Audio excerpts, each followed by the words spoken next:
प्रेरितों के काम 9 उसकी 1 से लेके 19 आयत से मैं शुरुआत करूंगा। उसमें लिखा, शाऊल जो अब तक प्रभु के चेलों को धमकाने और घात करने की धुन में था, महायाजक के पास गया और उसने दमिश्क के आराधनालयों के नाम पर इस अभिप्राय की चिट्ठियां मांगी कि क्या पुरुष क्या स्त्री जिन्हें वह इस पंथ पर पाए उन्हें बांधकर यरूशलेम ले आए। परंतु चलते चलते जब वह दमिश्क के निकट पहुंचा तो एकाएक आकाश से उसके चारों ओर ज्योति चमकी और वह भूमि पर गिर पड़ा और उसने शब्द सुना, हे शाऊल, तू मुझे क्यों सताता है? उसने पूछा, हे प्रभु तू कौन है? उसने कहा, मैं यीशु हूं जिसे तू सताता है। परंतु अब उठकर नगर में जा और जो तुझे करना है वह तुझसे कहा जाएगा। जो मनुष्य उसके साथ थे वे अवाक रह गए, क्योंकि वो आवाज तो सुनते थे परंतु किसी को देखते ना थे। उन्हें शब्द तो सुनाई पड़ता था पर दिखाई कुछ नहीं दे रहा था। तब शाऊल भूमि पर से उठा, परंतु जब आंखें खोली तो कुछ दिखाई ना दिया और वे उसका हाथ पकड़कर दमिश्क में ले गए।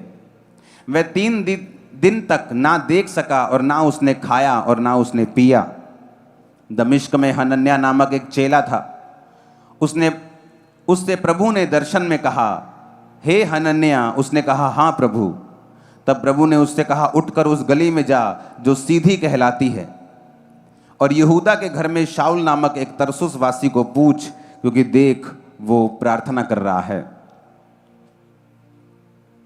और उसने हनन्याह नामक एक पुरुष को भीतर आते और अपने ऊपर हाथ रखते देखा है ताकि फिर से दृष्टि पाए। हनन्याह ने उत्तर दिया, हे प्रभु, मैंने इस मनुष्य के विषय में बहुतों से सुना है कि इसने यरूशलेम में तेरे पवित्र लोगों के साथ बड़ी बड़ी बुराइयां की हैं, यहाँ तक कि इसको प्रधान याजकों की ओर से अधिकार मिला है कि जो तेरा नाम लेते हैं उन सबको बांध ले। अब जब इस वचन को मैं पढ़ रहा हूं, मैं आपको ये बात बताना चाहता हूं कि जब भी परमेश्वर आपको छुटकारा देता है, आपको वचन के भेद मिलते हैं और वचन के जरिए ही परमेश्वर आपसे बात करता है और वचन के जरिए से ही परमेश्वर आपको छुड़ाता है। अब जब वचन हमने ये पढ़ा कि एक व्यक्ति जो परमेश्वर की संगत को नाश करने के लिए उसको अधिकार दिया गया था और जब वो उनको बांध कर उनको नाश करता था, तो रास्ते में जब वो एक दिन नाश करने के लिए जा रहा था तो उसे एक घोड़ों पर जाते जाते एक शब्द सुनाई दिया। उसकी आंखों के सामने अंधेरा सा छा गया और परमेश्वर ने कहा, हे शाऊल तू मुझे क्यों सताता है? और वचन कहता है उसके बाद वो ना देख पाया, ना उसने 3 दिन तक खाया ना पिया। और परमेश्वर ने एक हनन्याह नामक चेले को कहा कि जा और ऐसी गली जो सीधी कहलाती है, मतलब एक गली का नाम था, जैसे गली होती है कि टेढ़ी गली, बैंड बाजियां वाले दी गली, ऐसे नाम था उसका, बिल्कुल सीधी गली, कि जाओ उस गली में और वहां पर जाकर शाऊल को पूछ, क्योंकि उसने एक दर्शन देखा है कि हनन्याह नामक पुरुष एक आया और उसके सिर पर हाथ रखा और वो देखने लगा और देख जाकर, क्योंकि वो प्रार्थना कर रहा है। अब यहां पर बाइबल कहती है कि जब शाऊल अंधा हो गया और जब वो उस नगर में चला गया परमेश्वर के कहने के मुताबिक, तो वचन ये कहता है कि क्योंकि वो खुद भी एक यहूदी था, ऐसा नहीं था कि वो विरोधी था, तो अन्य जातियों में से था, यहोवा को मानने वाला बंदा था, वचन को जानने वाला, व्यवस्था को समझने वाला इंसान था। लेकिन बाइबल ये कहती है कि जब उसे ये वचन मिला कि तू जा और उस नगर में चला जा, तो बाइबल में लिखा है कि परमेश्वर ने कहा हनन्याह, क्योंकि देख वो क्या कर रहा है, प्रार्थना कर रहा है। चिंता मत करो, सिर्फ बांस पकड़ लो, डोंट वरी। ये परमेश्वर ने ठंडी की है हवा, मौसम ठंडा की है। सुनो ध्यान से, अभी बांस पकड़ लो। सुनाई दे रहा है तुमको? अगर एक भी बांस पकड़ा हुआ नहीं है तो तुम आज्ञा को नहीं मान रहे हो। हालेलुया। अब यहां पर परमेश्वर ने अपने मुंह से कुछ कहा है परमेश्वर ने कहा है 11 आयत में कि जा उस गली में जा, क्योंकि वहां पर शाऊल नामक एक तरसुसवासी प्रार्थना कर रहा है। मैं आपको ये प्रॉमिस करता हूं, आपको ये मैं बाइबल से बता सकता हूं कि ऐसा हो सकता था कि शाऊल जो है 10 साल तक अंधा रहता या 5 साल तक अंधा रहता। वो यहूदी था, वचन को जानता था, उसे मालूम था कि अब अगर मुझे छुटकारा चाहिए तो मुझे प्रार्थना करनी पड़ेगी। और वचन में क्या लिखा है? परमेश्वर इसलिए नहीं उसके पास आए क्योंकि वो चुना हुआ था। लोगों को लगता है मैं चुना हुआ हूं तो परमेश्वर अपने छुटकारे को भेजेगा, मैं चुना हुआ, मैं चुनी हुई हूं तो परमेश्वर मेरे परिवार को बचाएगा। ऐसा बाइबल नहीं कहती है। वचन कहता है जब परमेश्वर ने उसको कहा हनन्याह को कि जा, उसने देखा है, उसने दर्शन देखा है। मैं अपनी मर्जी से तुझे नहीं, उसने विजन देखा है ये कि एक शाऊल विजन देख रहा है कि एक हनन्याह नामक पुरुष आएगा और उसके सिर पे हाथ रखेगा। तू जा और उस पे हाथ रख, क्योंकि देख वो प्रार्थना कर रहा है। जो शाऊल था वो एक यहूदी था, पढ़ा लिखा, बाइबल का जानकार था, यहोवा को मानने वाला था और उसे मालूम था कि जब तक वो प्रार्थना नहीं करेगा खुद, चाहे वो चुना हुआ है, चाहे परमेश्वर ने उससे काम लेने हैं, लेकिन कभी भी वो छुटकारा नहीं पा सकता, कभी भी आंखें नहीं पा सकता, कभी भी उस काम को शुरू नहीं कर सकता जब तक वो प्रेयर नहीं करेगा और परमेश्वर उसे छुटकारा नहीं देंगे। ऊंची आवाज में आमीन बोलो जरा। इमेजिन करो शाऊल, आज जितनी पत्रियां आप पढ़ते हैं नए नियम की, तकरीबन आधी शाऊल ने, उस पौलुस ने लिखी है जो बाद में शाऊल पौलुस बन गया, आधी उसने लिखी हैं।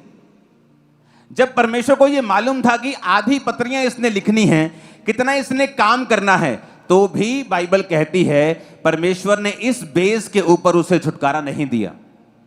वचन कहता है परमेश्वर ने कहा मूसा मैं तुझे भेजूंगा और इजराइलियों को छुटकारा दूंगा, अब तू जा और इजराइलियों को जाकर बता कि मैंने तुझे भेजा है। और बाइबल कहती है जब मूसा परमेश्वर से बहस करता है कि नहीं मैं नहीं जाऊंगा, मेरा मुंह भद्दा है, मैं बोल नहीं सकता, वो सारी चीजें सॉर्ट आउट प्रभु करते हैं, उसको भाई देते हैं उसका। और बाइबल कहती है जब वो अपनी पत्नी अपने बच्चों के साथ छुटकारा देने के लिए इजराइल को जा रहा था तो रास्ते में परमेश्वर ने मूसा को मारने की कोशिश की। पढ़ा है किसी ने ये बात? अगर परमेश्वर ने उसे चुना है छुटकारा देने के लिए तो मारने की कोशिश क्यों की? क्योंकि वचन कहता है कि मूसा के जो बच्चे थे उनका खतना नहीं हुआ था, जबकि वचन के मुताबिक उनका खतना होना जरूरी था। तो एक बात आपको बड़े ध्यान से समझनी है कि चाहे आप चुने हुए हैं, चाहे परमेश्वर की मर्जी आपकी लाइफ के ऊपर है, चाहे आपके ऊपर भविष्यवाणियां हुई हैं, लेकिन उन सब चीजों का कोई भी फायदा आपको नहीं होगा जब तक आप खुद अपने छुटकारे के लिए घुटने टेक कर प्रार्थना करना शुरू नहीं करेंगे। कितने मेरी बात को समझ रहे हैं? और वचन क्या कहता है कि बाइबल कहती है कि उस शाऊल ने प्रार्थना करनी शुरू की। 3 दिन तक उसने कुछ नहीं खाया, कुछ नहीं पिया। उसे मालूम था कि अगर मुझे छुटकारा लेना है तो मुझे प्रार्थना करनी पड़ेगी। उसे मालूम था कि अगर मुझे छुटकारा चाहिए, मुझे प्रेयर चाहिए, मुझे अगर छुटकारा चाहिए, बाइबल कहती है वो फास्टिंग करने लगा, प्रार्थना करने लगा। और वचन क्या कहता है? वचन में लिखा है कि परमेश्वर ने हनन्याह नामक व्यक्ति को भेजा और उसने जाके उस पर हाथ रखे, उसकी आंखों से छिलके गिरे और वो पवित्र आत्मा से परिपूर्ण हुआ और परमेश्वर ने अपनी सेवकाई को उसकी जिंदगी से आरंभ किया।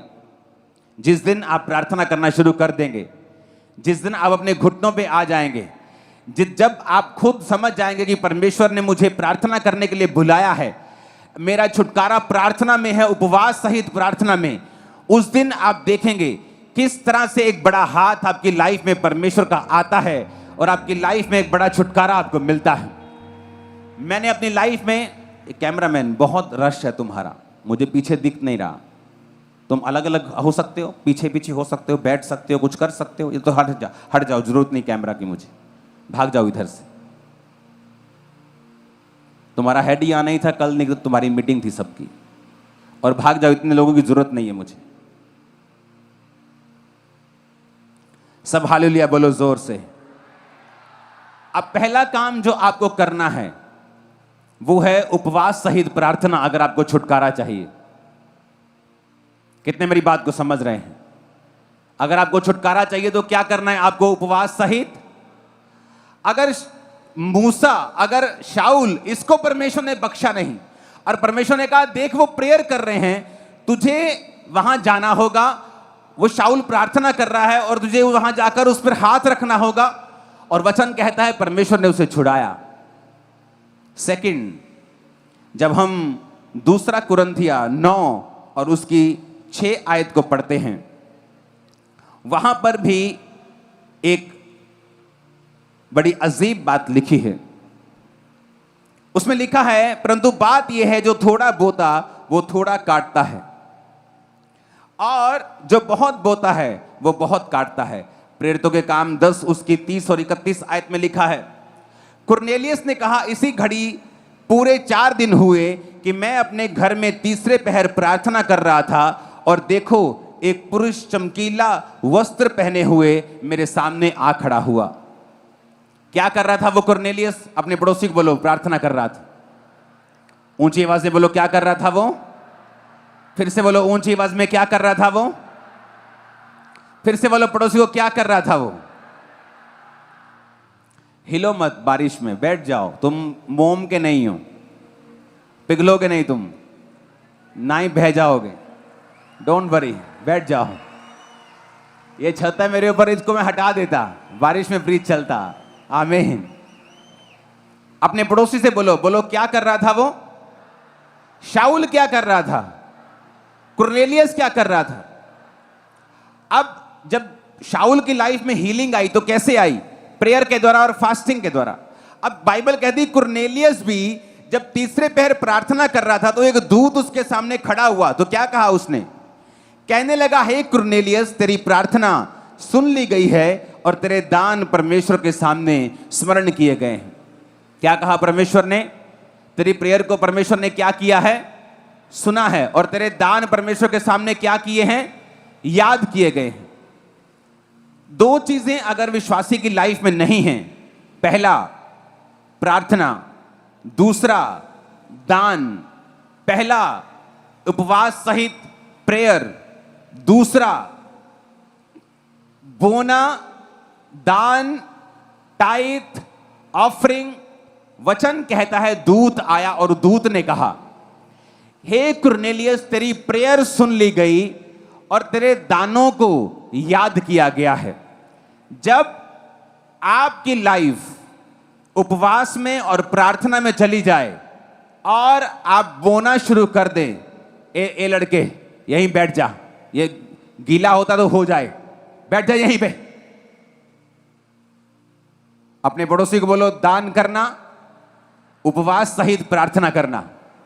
जिस दिन ये 2 चीजें तू मानने लगेगा, उस दिन बड़ा छुटकारा तेरा होने लगेगा। आमीन। इतना खड़कने वाला दो जरा। सुनना, पौलुस की लाइफ में हीलिंग हुई, कुरनेलियस की लाइफ में क्या हुआ? इसको हीलिंग की जरूरत नहीं थी। दूत ने कहा तेरी प्रेयर सुन ली गई, तेरे दान याद किए गए हैं। अब एक फलाने नगर में चमड़े का धंधा करने वाले बंदे के पास एक अतिथि है, एक बंदा है जिसका नाम पतरस है। उसको बुला और अपने घराने समेत वचन सुन। और वचन कहता है उसने अपने 2 बंदों को भेजा। पतरस वहां मिलेगा और वहां पे चमड़े का धंधा करने वाले के पास उस घर में मिलेगा। और उधर परमेश्वर ने पतरस को दर्शन दिया हुआ था कि कल तेरे पास लोग आएंगे, तेरे साथ हो लेंगे, तू उनके साथ हो लेना, वहां पे वचन सुनाना। और बाइबल कहती है कुरनेलियस अपने परम मित्रों और अपने परिवार के साथ मिलकर वचनों को सुना उसने पतरस से, और सबने बपतिस्मा लिया और पवित्र आत्मा के दान को पाया। कारण क्या था? क्योंकि कुरनेलियस की प्रार्थना सुन ली गई थी और उसके दान याद किए गए थे। सिर्फ 2 चीजें, उसकी प्रेयर सुन ली गई और उसके दान याद किए गए थे। जिस दिन आप ये बात समझ जाएंगे, मैं आपको वायदा करता हूं, जिस दिन आपकी लाइफ प्रार्थना और उपवास सहित प्रार्थना में चली जाएगी, और दूसरा जिस दिन आपका जीवन बोने में, दान देने में, बीज बोने में चला जाएगा, उस दिन से आप ये लिख कर रख सकते हैं अपनी लाइफ के अंदर कि छुटकारा आपका बहुत नजदीक और बहुत बड़ा होने वाला है। अब जब एक व्यक्ति दान देता है तो वचन क्या कहता है? एक परमेश्वर ने रूल बनाया था जो उत्पत्ति 8 और उसकी 22 में लिखा है। परमेश्वर ने कहा, अब से जब तक पृथ्वी बनी रहेगी, बोने और काटने का समय, ठंड और तपन, धूप काल और शीतकाल, दिन और रात निरंतर होते चले जाएंगे। परमेश्वर ने कहा जब तक पृथ्वी बनी रहेगी, बोने और काटने का जो समय है, यानी बोने और काटने का जो सिद्धांत है, वो बना रहेगा पृथ्वी के ऊपर। वचन क्या कहता है? वचन कहता है कि जब कुरनेलियस बो रहा था और दान दे रहा था, उसे मालूम नहीं था, लेकिन वो अपने परमेश्वर के वचन में लिखा है बोना है तो वो बोता जा रहा था, वचन में लिखा है प्रार्थना करने तो वो प्रार्थना कर रहा था।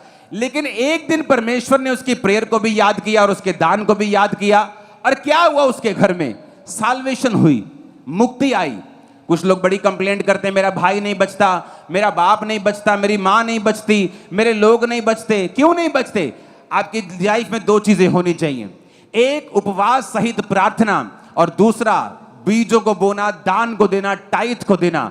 अगर ये दो चीजें आपकी लाइफ में हैं तो वचन कहता है उद्धार आया कुरनेलियस की लाइफ में और हीलिंग आई पौलुस की लाइफ में।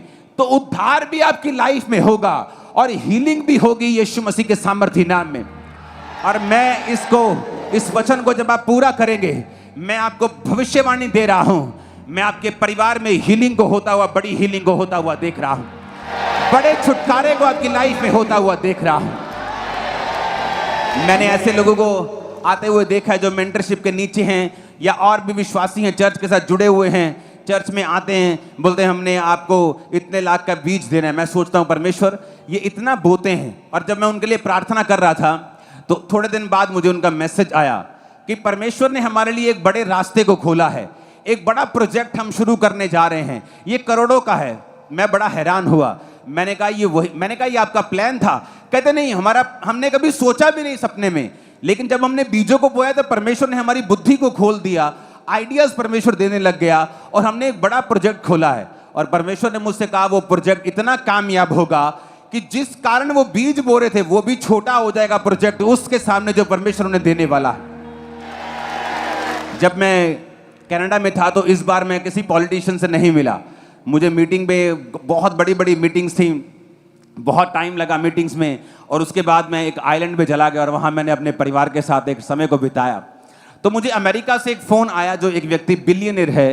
बिलियनर का मतलब होता है कि कम से कम उसकी लाइफ में 10-20 हज़ार करोड़ का वो मालिक है। जैसे एलन मस्क है, बिल गेट है, ऐसे ही वो व्यक्ति है, उसकी अपनी क्रिप्टो करेंसी, अपनी चीज़ें बहुत हैं उसकी। तो मैंने उनकी लाइफ में क्या नोटिस कर रहा था, उन जितने अमीर हैं अमेरिका के लोग हैं, अगर वो परमेश्वर में बड़े हैं, मैं क्या नोटिस कर रहा, चाहे वो बिजनेसमैन हैं, लेकिन बहुत से परमेश्वर के जो लोग हैं उनके आसपास रहते हैं, बड़ी सी चैरिटी हैं, बहुत से परमेश्वर के काम हैं जो वो करते हैं। आज से 20 साल पहले, 2004 की स्टडी है ये, कि आज से 20 साल पहले दुनिया में जितना इवेंजलिज्म होता था, 90% इवेंजलिज्म अमेरिकी लोगों के द्वारा और अमेरिकी बिजनेसमैन लोगों के द्वारा स्पॉन्सर होता था। और इसीलिए अगर आज आप अमेरिका में देखेंगे तो दुनिया में सबसे ज्यादा बिजनेस, सबसे ज्यादा बिलियनर, और अगर आप अमेरिका में जाएंगे तो सबसे ज्यादा बोने की जो स्पिरिट है वो आपको अमेरिका में मिलेगी। कनाडा में भी नहीं मिलेगी, इंग्लैंड में भी नहीं मिलेगी, कहीं नहीं मिलेगी, लेकिन अमेरिका में मिलेगी। सबसे ज्यादा बिलियनर्स अमेरिका में मिलेंगे। और पास्टर्स हैं आत्मा से भरे हुए जो बिलियनर्स हैं, विश्वासी हैं जो खुदा का काम करते हैं, बिलियनर्स हैं, और परमेश्वर ने उनको बढ़ाया। कारण क्या? प्रेयर, और दूसरा बोना, परमेश्वर के राज्य के लिए, परमेश्वर के कामों के लिए। और परमेश्वर ने उन्हें इतना बढ़ाया और इतना बढ़ाया कि वो हजारों और लाखों लोगों के लिए छुटकारे का कारण बन रहे हैं। आमीन। आपको ये बात बड़े ध्यान से समझनी है। जब डिलीवरेंस वीक्स की शुरुआत हो चुकी है, जब छुटकारों के हफ्तों की शुरुआत हो चुकी है, तो अगर आप वचन पे नहीं चलेंगे, आप जितने मर्जी स्पिरिचुअल हो, एक किसान जितना मर्जी अच्छा हो, वो अपनी जमीन के पास रो कर लाकर कभी भी फसल को पैदा नहीं कर सकता। अगर उसे फसल पैदा करनी है तो उसे बीजों को बोना पड़ेगा। बिना बीज बोए उसकी लाइफ में कभी भी फसल नहीं आ सकती। परमेश्वर ने एक दिन मुझसे बात की। परमेश्वर ने कहा मुझे इतने लाख का बीज बोना है। मैं 20-30 लाख की बात नहीं कर रहा हूं, एक बड़े बीज की। हालांकि मेरे लिए वो भी बड़ा बीज था।